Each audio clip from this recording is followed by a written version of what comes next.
અમદાવાદ ગ્રામ્યના સાણંદના સનાથળ ગામની સીમમાં આવેલા એપલવુડ વિલ્લામાં થયેલી લાખો રૂપિયાની ઘરફોડ ચોરીનો ચાંગોદર પોલીસે ભેદ ઉકેલી કાઢ્યો છે।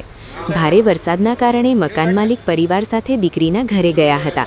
આ દરમિયાન તસ્કરોએ બંધ મકાનને નિશાન બનાવી સોના ચાંદીના દાગીના અને રોકડ સહિત અંદાજે 16,80,000 રૂપિયાની મત્તા ચોરી કરી હતી। મકાન માલિક પરત ફર્યા ત્યારે ઘરના દરવાજા ખુલ્લા હતા અને કબાટો પણ ખુલ્લા જોવા મળ્યા હતા।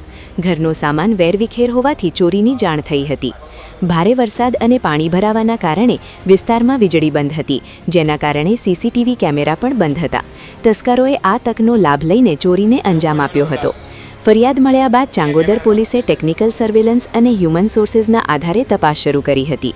દરમિયાન ચોરીનો મુદ્દામાલ વેચવા કેટલાક શખ્સો બાઇક પર ફરી રહ્યા હોવાની બાતમી મળતા પોલીસે સનાથળ સર્કલ પાસે વોચ ગોઠવી 4 આરોપીઓને ઝડપી પાડ્યા હતા।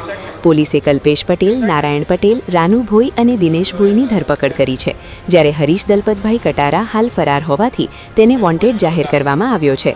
આરોપીઓ પાસેથી સોનાના દાગીના, સોનાની લગડી, ચાંદીના દાગીના, કાંડા ઘડિયાળો, રોકડ રકમ, બાઇક અને 4 મોબાઈલ ફોન સહિત કુલ 23,70,600 રૂપિયાનો મુદ્દામાલ કબજે કરવામાં આવ્યો છે। પોલીસ તપાસમાં નારાયણ પટેલ અને ફરાર આરોપી હરીશ કટારા વિરુદ્ધ અગાઉ પણ ચોરી સહિતના ગુનાઓ નોંધાયેલા હોવાનું સામે આવ્યું છે।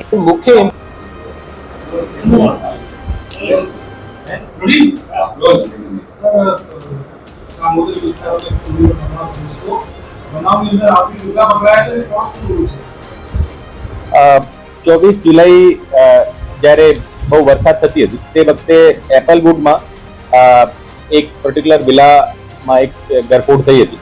આ ઘરફોડમાં ટોટલ મુદ્દામાલ જે છે 8 લાખ કેશ અને 8.5 લાખની આસપાસ એમનો જ્વેલરીનો મુદ્દામાલ ફરિયાદ મુજબ જેમાં ચોરી થયો હતો। और આ ગુના દાખલ કર્યા પછી અમારી જુદી જુદી ટીમો એલસીબી અને ચાંગોદર પોલીસ સ્ટેશનની પીઆઈ સવસેટાની અધ્યક્ષતામાં બનાવવામાં આવી હતી। और આ બનાવ બન્યા પછી અમે અમદાવાદ સિટી અને અમદાવાદ ગ્રામ્યના તમામ જે આ પ્રકારની એમઓવાળા લોકોની એક લિસ્ટ બનાવી હતી और એમાંથી એક શકમંદ નક્કી કર્યા હતા। और પછી ટેકનિકલ એનાલિસિસ આધારે ખબર પડ્યો કે આ ગુનામાં કલ્પેશ પટેલ, નારાયણ પટેલ અને હરીશ કટારા એ 3 લોકો સામેલ છે। और फर्दर टेक्निकल एनालिसिस मार्फत ये लोगों ने ट्रेस करवामा आव्या था और ये लोगों हमारी टीम द्वारा पकड़वामा आव्या था। अत्यार सुधी टोटल 4 आरोपीओं ने पकड़्या छे। ए 4 आरोपीओं में कल्पेश पटेल, नारायण पटेल अने साथे साथे रानू भोई अने दिनेश रत्नाभाई भोई। जे कल्पेश पटेल अने नारायण पटेल जे छे आ हरीश कटारा ने साथे त्रणो मळीने जे दिवसे चोरी थई हती एपलवुडना जे 3 रस्ता छे ત્યાં ભેગા થઈને લોકો પ્લાનિંગ કરી હતી। તો પ્લાનિંગ કરીને રાત્રિમાં લગભગ 12 વાગ્યાની આસપાસ ત્યાં પહોંચ્યા और જેનો બેકડોર છે એ બેકડોરને તોડીને ઘરમાં એન્ટર કર્યા હતા। એ લોકો પછી ત્યાંથી ચોરી કરીને મુદ્દામાલની વેચણી કરી और મુદ્દામાલ વેચણી થયા પછી હરેશ કટારા રાજસ્થાન વહી ગયો હતો। અને જે બાકી 2 આરોપી જે છે કલ્પેશ પટેલ અને નારાયણ પટેલ એ લોકો આ સિટીમાં રોકાઈ ગયા હતા।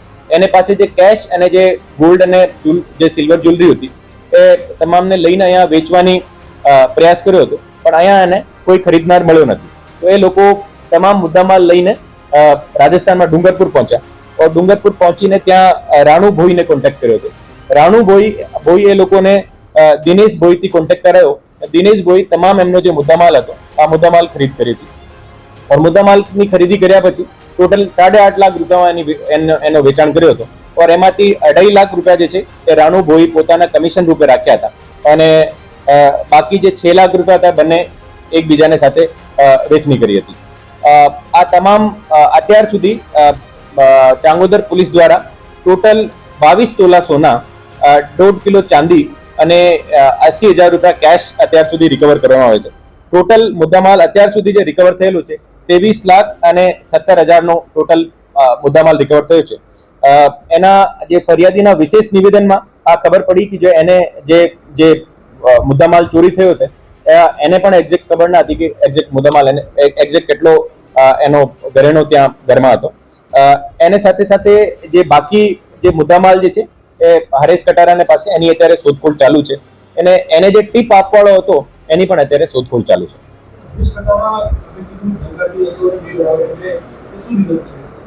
કે જે હરેશ કટારા જે છે આ ઘરઘાટીનું કામ અમદાવાદ સિટીમાં કરે છે और એને જે ટીપ આપવાળો હતો આ પણ ઘરઘાટીનું કામ કરે છે આ એપલવુડ વિસ્તારમાં और સાથે સાથે એ જે બાકી બે આરોપી છે કલ્પેશ પટેલ અને નારાયણ પટેલ એ લોકો અમદાવાદ સિટીમાં ડ્રાઈવર રીતે કામ કરતા હતા એને રાનુ બોય જે છે આ જે વેજીટેબલ્સની લે વેચનું કામ રાજસ્થાનમાં કરતો હતો આપને મારફતે હું તમામ જાહેર જનતાને અપીલ કરું છું કે જ્યારે આપ લોકો ઘરઘાટીને રિક્રુટ કરતા હોય યા ડ્રાઈવર રિક્રુટ કરતા હોય તો ગુજરાત પોલીસનો સિટીઝન પોર્ટલ કરીને એક પોર્ટલ છે એના ઉપર રજીસ્ટ્રેશન કરશો તો એટલીસ્ટ પોલીસ એના ઉપર વોચ રાખી શકે એને એક ડેટરન્સ રૂપે પણ રહેશે કે જો આ તમામ એને લોકોને ખબર રહેશે કે પોલીસને પાસે અમારા ડેટા છે તો એ લોકો આ પ્રકારની જે ચોરી અને ઘરફોડને અંજામ આપતા હોય આ બધી વસ્તુ અટકાવી શકાય થેન્ક યુ હાલ ચાંગોદર પોલીસે ઝડપાયેલા ચારેય આરોપીઓ સામે કાર્યવાહી હાથ ધરી વધુ તપાસ શરૂ કરી છે સાથે જ ફરાર આરોપી હરીશ કટારાને ઝડપી પાડવા પોલીસે તપાસ તેજ કરી છે